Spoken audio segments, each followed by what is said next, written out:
Well, it seems that the pandemic treaty and the updates to the international health regulations are indeed coming into force in a year's time. What does that actually mean? Because, as you may recall, there's been a bit of history on this issue. There's been some backwards and forwards, some delays, some changes to this proposed pandemic treaty. There's a lot of misinformation out there and a lot of fear mongering. So I thought I would bring on somebody who we can rely on to cut through all of that crap. And that someone is no less than Ramesh Thakur, the former Assistant Secretary General to the United Nations. And we'll be chatting with him very shortly. My name is Topher Field. This is the Topher Project, and I help busy people like you to cut through the crap, the misinformation, all of the spin and the bias that is in the mainstream media, as well as, unfortunately, in the alternative media, and get to the truth. And today we're getting to the truth of the pandemic treaty. And joining me is none other than Ramesh Thakur. Ramesh, thank you so much for coming on. A pleasure, Topher. Good morning. Well, good morning to you. Now, the news, of course, broke that the pandemic treaty has now been ratified, I guess, although the process is kind of intricate. So I'd love to get you to update us on exactly what has and has not yet happened. But also, this treaty is not the same as what it was when it first hit headlines late during the COVID pandemic and panic. So can you give us a bit of an overview?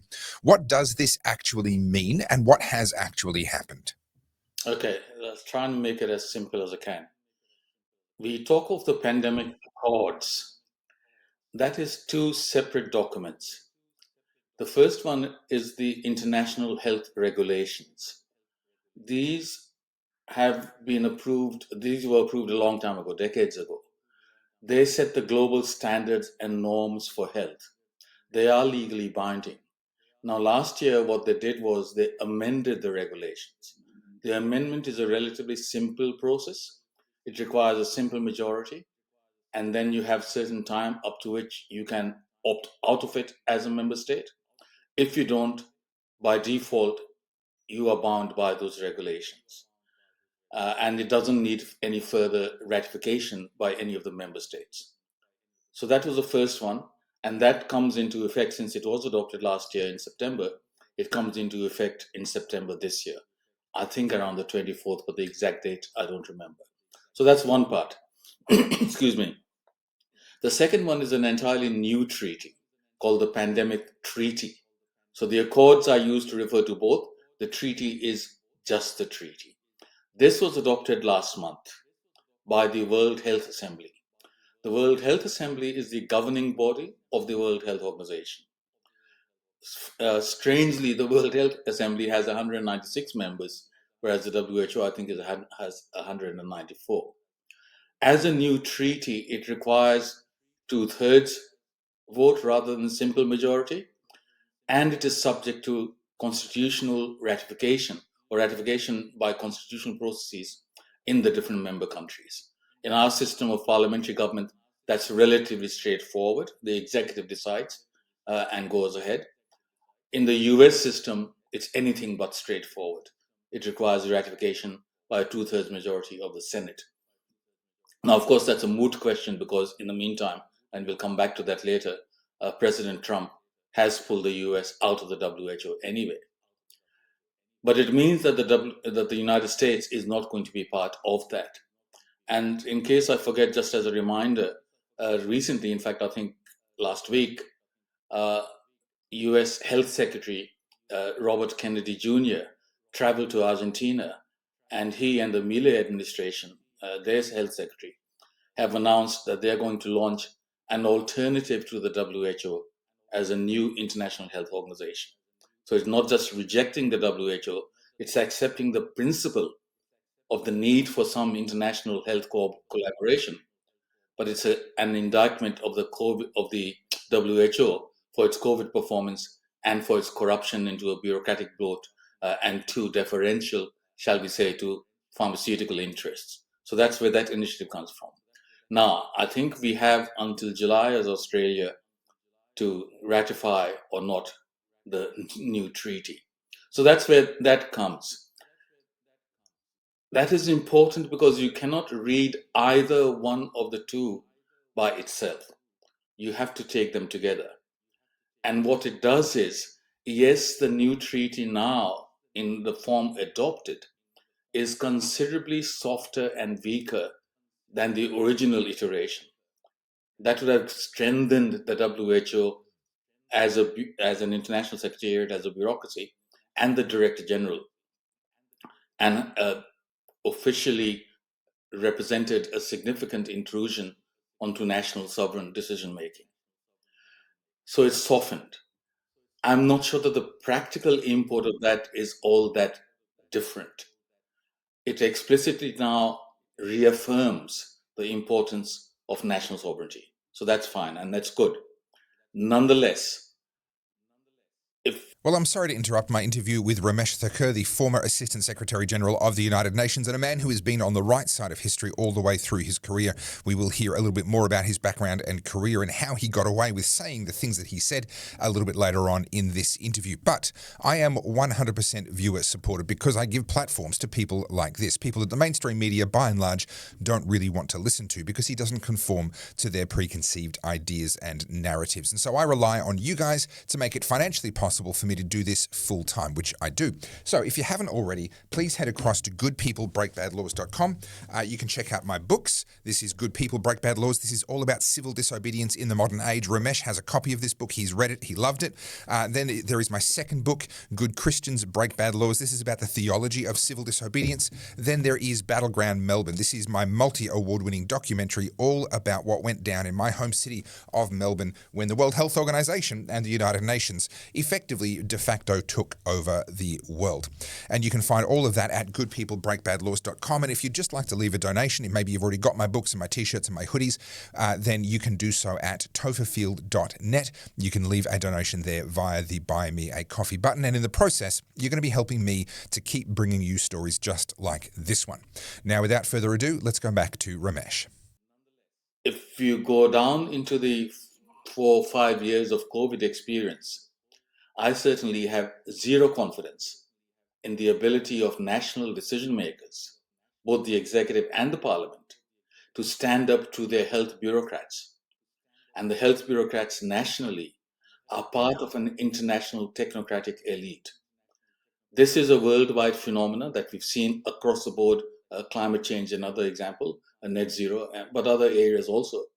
And if you go back to our voice debate, what we have seen is a divide between elites and the masses, what they call 80-20 issues in the US. In our case, going by the voice referendum, maybe not as extreme as 80-20, but certainly 60-40. So in the COVID years, extraordinary powers were taken over by the government, accepting advice and recommendations from the WHO, which caused enormous damage. A lot of that was based on pseudoscience, if not voodoo science. A lot of it we now know was false. They exaggerated the threats. They downplayed the collateral harms.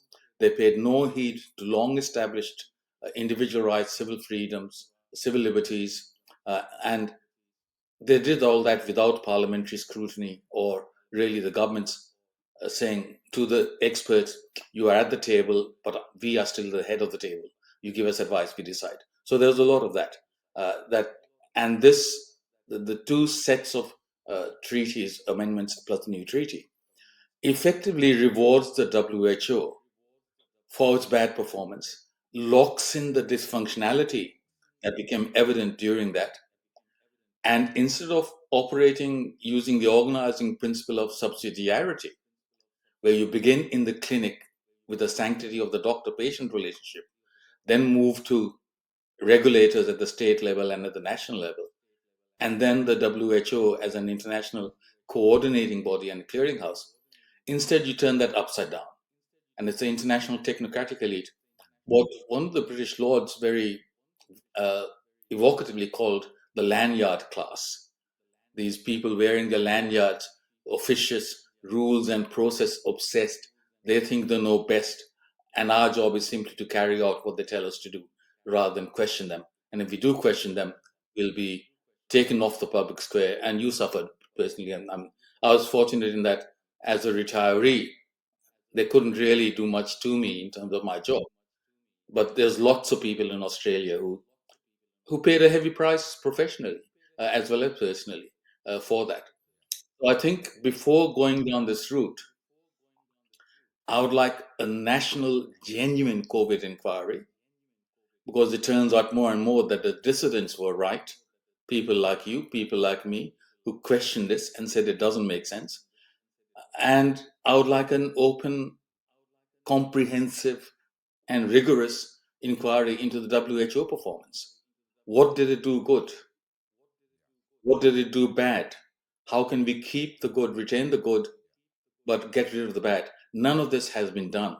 And the list of their failures is very, very long, starting with the fact that they simply bypassed and ignored their own summary report, published as late as September 2019, summarizing a century's worth of pandemic experience, knowledge, science advances, and explicitly recommending against a lot of the lockdown measures that were then instituted. So there's a lot to learn before we do this, and I'd hate to see us enmeshed in the international institutional milieu, which reduced opportunities for independent, critical national decision making. I trust, even after COVID, I rather trust our experts and our government than an international bureaucracy. At the very least, they are much more within our reach, and we can hold them accountable much more easily than we can an international bureaucracy. And I think it is telling that Sweden, one of the only countries in the world to really directly defy what the World Health Organization were recommending, has come out with some of the best outcomes in Europe. Ramesh, I'm curious if I can ask you a slightly more personal question for a moment. You are the former Assistant Secretary General of the United Nations. You're describing these bodies, the United Nations, the World Health Organization, and others, as this technocratic elite. Some would argue you've been one of those technocrats. So what is it about you? What is it about what you saw and your journey that leads you to the point where you're now calling out the very technocrats, which, if I may say, you used to be one of? Well, yes, but it's not a monolithic body. There are people who have different views. As a bureaucracy, at the end of the day, you defer to the decisions made by the top people. And if you have strong opinions on that, if you believe individually you've come to the point where you can no longer accept that, then you resign. Now, because of peculiar circumstances and because of the then Secretary General, the late Kofi Annan, I was given extraordinary latitude, in fact, unique in the entire history of the United Nations, to speak my mind, provided it always said in writing. And I was writing for the International Herald Tribune. You don't get to a more influential global paper than that. I wrote more than 50 articles as a senior UN official for the International Herald Tribune. They were all opinion articles, and my views tend to be strong and strongly expressed. I was never rebuked, but I had to say that they were my personal opinions. One of the things I wrote, from my institution, we published a major book that has been very well received and very well cited in the academic literature on the UN system. And that was The Unintended Consequences of Peacekeeping Operations. And I did a second book on the dark side of globalization. And Kofi Annan encouraged me to raise these difficult issues because he said we are not going to get any further by ignoring the real problems. So long as your underlying position as a strong supporter of the UN system is understood and clear, people will give you credibility for raising these issues, not as an ill wisher of the UN system, but as someone who wishes to improve it. So one of the questions I raised while still a UN official was, and it came up, for example, if you remember, when we have, when you capture someone who's on a wanted list internationally, the UN would not agree to have them tried in a country that had capital punishment, right? Because it was against UN values. So I did raise a question publicly then, where does the UN get its legitimacy for saying this to a member state? Most countries, and some of the most powerful countries, including the United States, including Russia, including China, still do have capital punishment on their books. Whether they enforce it as much as they used to is a different issue.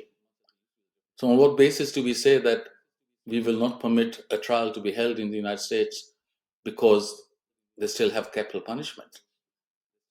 So that, and I used the phrase then, can we as UN claim a technocratic legitimacy, which is different from the underlying legitimacy of the UN system? which draws on our identity as the only universal organization that the world has, the only body that houses the divided fragment of humanity. But we were doing that.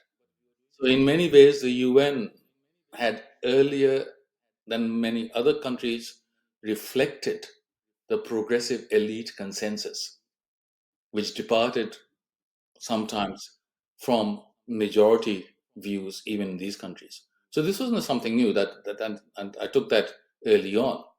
Now, second part of that is any organization that's been around for 8 decades.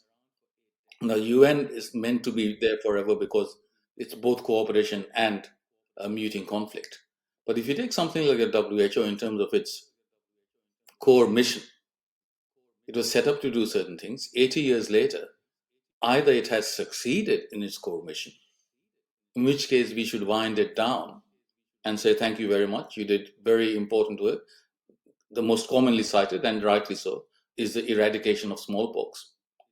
Or it has failed in its core mission, in which case, agreeing that the mission is still important, perhaps we should look at a replacement, which doesn't mean that we throw out everything we've learned from the WHO, keep the good parts structurally, keep the good parts operationally, but it's much easier for a lot less effort and cost to think of a new organization that carries on the good parts and sheds the bad parts than to invest effort and money in reform, because you run into all sorts of institutional obstacles and inertia. And my instinct by now is that we'd be better off replacing it. So I'm not at all displeased by what President Trump has done. Yeah. Well, I can certainly commend your books to my viewers. I've read a few of them. I particularly enjoyed Our Enemy, the Government. It sits proudly on one of my bookshelves where visitors to my house will see it. It raises a few eyebrows, and it raises them again when I tell them that the author that they've never heard of is a former Assistant Secretary General to the UN. That certainly adds a lot of weight to your work. I would love to get you to just break down a little bit. What do you see as the future here? You mentioned that Milei and the United States, Argentina, and the United States have announced their intention to set up a competitor essentially to the World Health Organization. Do you foresee other countries jumping on board? Are we going to move into a bipolar world once again, harking back to the days of the Soviet Union, of course? Are we heading back towards a more split world in that sense? Possibly. I think one of the reasons we haven't had genuine, rigorous inquiries nationally, let alone for the WHO, is the extent to which the international elite cottoned on to this and just mimicked one another. And starting with the WHO, early on, the Director General said the case fatality rate is 3.4% for COVID. And that turned out to be 10 times higher than they actually was. And then, as I said, they ignored the harms. We have created a pandemic generation of children around the world that runs into hundreds of millions. We have damaged the school education of kids, uh, that, and we have promoted cross-vaccine hesitancy by mandating vaccines without going through the rigorous safety and efficacy trials. And you see that now even in Australia. I think just last month the ABC reported that the experts are getting worried about childhood immunization rates falling down to dangerous levels, which will miss the targets for herd immunity. Now, we predicted that at the time. We said, look, don't force this. I mean, my recommendation from day one when vaccines became available was recommend it for the high risk groups, make it available for all, and do not mandate it for anyone. If they had taken that 3-step thing, it's very hard to see that that's a recommendation from an anti-vaxxer. And if they had taken that thing, I think they'd have got all that they desired and avoided the Yeah. cross-vaccine hesitancy. So all these things, the WHO should have acted as our international institutional firewall against the public insanity that beset the world in the COVID years. Instead, it became a panicked cheerleader. So that is a problem. Now, the United States, for all its relative decline, remains peerless in its diplomatic heft, in its geopolitical weight, in its normative weight. With the Trump administration, it's not just President Trump. You have Bobby Kennedy Jr. as the health secretary. You have Dr. Jay Bhattacharya as the head of the National Institutes of Health, the world's biggest $40 billion US funder of biomedical research, who took on the establishment even during the first Trump administration and remained consistent. And boy, has he been vindicated in everything he said, including the Great Barrington Declaration, of which he was one of the 3 co-authors. You have Dr. Marty Makary as head of the FDA, another prominent voice amongst the COVID dissidents. You have Dr. Vinay Prasad as the chief vaccine authority now in Washington. And he, I think, came a bit later. But once he came on board as a dissident, again, he was very, very good for the likes of us, for the likes of me, who's outside the medical establishment or medical mainstream, or not at all in the medical stream. These are people now in charge.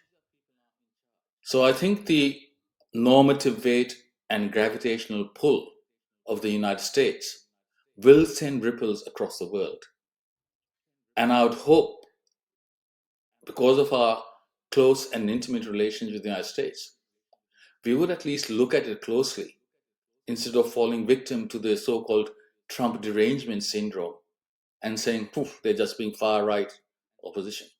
I think we need to take a close look. I would like that done before we ratify the pandemic treaty. We need to do that. There's no reason why.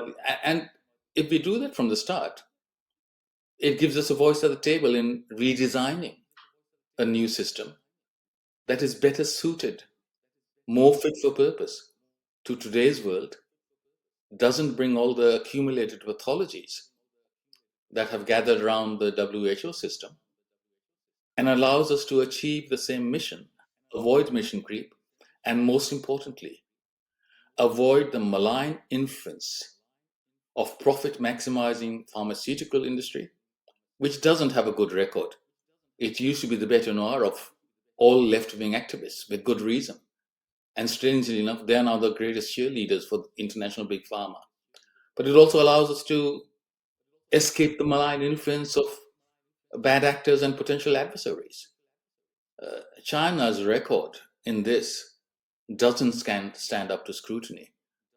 And they've got away with it. They refused to cooperate with the second WHO investigation into the origins.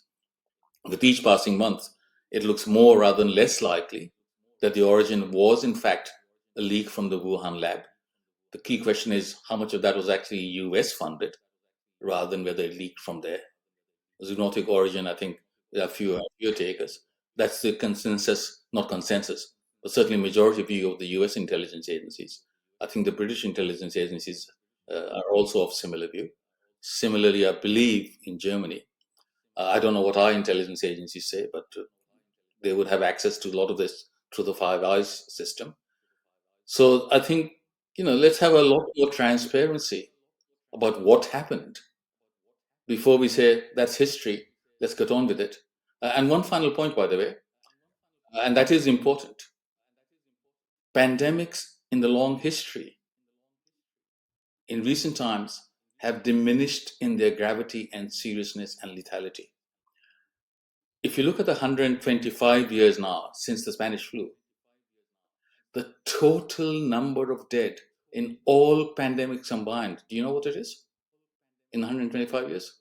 Between 10 million and 14 million. That's it. 10 million and 14 million.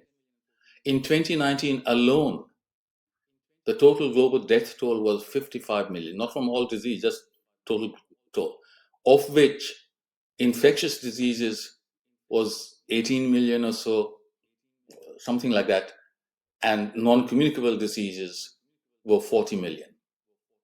The big killers in 2019, the last year before COVID, were heart diseases, cancers, chronic respiratory illnesses. And what Bobby Kennedy has said, and in his explanation for pulling out of the WHO, is instead of bankrupting ourselves, chasing something that's in the scheme of things, is a minor blip. When it occurs, it might have serious implications for a while. But we are much better positioned today to cope with it compared to the Spanish flu. Instead of chasing that, why don't we look at the real chronic diseases that are killing millions of people, even in the industrialized countries, let alone in the low-income countries? And that means that I think we need to disaggregate our system, going back to subsidiarity, into low-income and high-income countries, into different regions, look at the impact of these, and tailor things accordingly. So I would like much more authority at the regional organizations, like the African CDC, rather than the WHO. Yeah. And it certainly is, it's unquestionably true when you look at history that things like engineering, water sanitation, sewerage, basic medical technologies like antiseptics and Potable so water, forth. antibiotics. Yeah, yeah. Yeah, these have Those been have the been, big drivers of gains, immense gains in health. yeah. Yeah, and we can expect that to continue going forward as well. Well, Ramesh Thakur, thank you so much for your time. That is all we have time for today, but I do look forward to catching up with you again in future as this story develops, and especially as we see where this new alternative to the WHO may go in the years to come. Ramesh, thank you so much for coming on the Topher Project. Thanks for having me again, Topher. Take care. Cheers.